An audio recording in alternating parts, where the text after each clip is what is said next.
Kod nas je sasvim drugačija situacija. Ne, kod nas je sasvim drugačija situacija. Kod nas je bio Jerković uzeo tu zemlju i onda je zadužio celu firmu hipotekama. Znači, i sad dobili, Razvojna banka je to uzela posle, i onda su oni, kamata i došlo do 1.180.000.000. Znači, neko je digao kredit na naše ime ovdje u Šaniću, drugi je prodao, treći uzeo pare.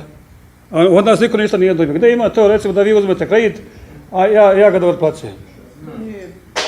Nije nemoguće, kada bismo dobili podršku, nije nemoguće, bar kad je zemlja u pitanju, da se uradi jedna vrsta revizije. Znači, kada je zemlja u pitanju, ja lično ću se za to založiti, evo, kažem, nismo o tome raspravljali, zašto je to vrlo osetljiva tema.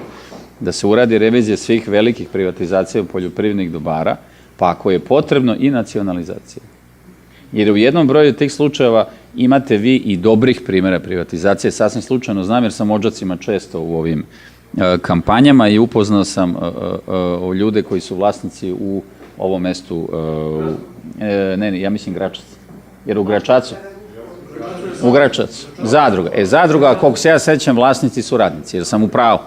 To smo mi, ako se sećate, dok je bio Maršićanin ministar, sredili, oni su ljudi došli i teli su ne da kupi Jerković i kompanija, nego da se oni organizuju da kupe i Marši njima to sredi. Oni danas jedno Marši u sliku ima iskovanu zlatu, brate, ko Bogorodica. Razumete? Ali šta je? Jeste. Ali taj direktor zadruge, čestit čovek, karakteran, domaćin, pa je onda uzeo, umjesto da radnike prevari, ko što svi rade, on je radnike ispoštovao, kako se danas kaže, odnosno uvažio, kako bi prava srpska reč trebala da bude, pa ih je pozvao da zajedno budu ortaci, da to kupe. I sada to poljoprivredno dobro radi dobro, eno sad digli neki kredit, podižu voćnjak, orahe, dugoročne zasade i tako dalje. Ja s njemu rekao, kad god mu bude treba ortak, ja ću mirne duše spavati i poveriti mu moje pare. Kada on nije prevario tih 200 radnika tamo, niko nije otpušten u toj zadruzi. Znači, primjer ima dobrih. Ako bi vam sad obećao da ćemo sve privatizacije vratiti nazad, možda bismo i te ljude mogli da u suštini prevarimo. Znači, to nije posao.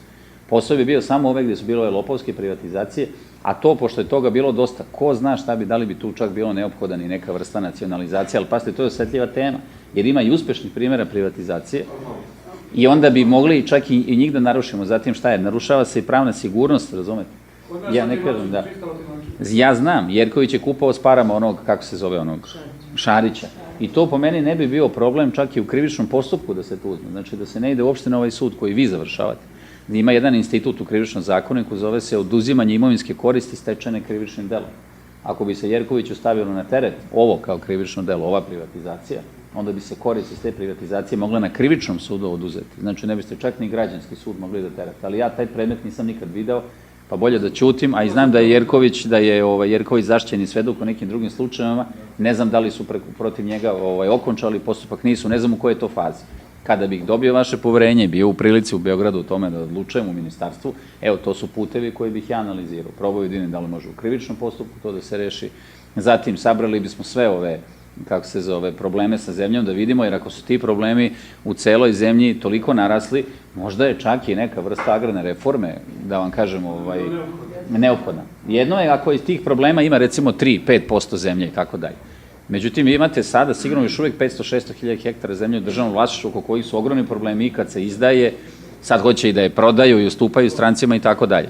Jer, pazite, oni ako uspeju da organizuju sledeći mandat vlast, oni će nastaviti s rasprodaju to zemlje i nastavit će, kako se zove, s prodajom strancima. U tom slučaju, ja bih svakako i sigurno za iduće vanredne izbore koji će biti u naš program stavio agrarnu reformu. Da. Jer ako krene to masano prodaja ti strancima, mi ćemo to morati jednom da uzimamo nazad. I znate šta treba da uraditi, da vam kažem? Pošteno unapred, sada pošaljemo proglas svim strancima. Kupujete kao nesavesni kupci od ovog momenta.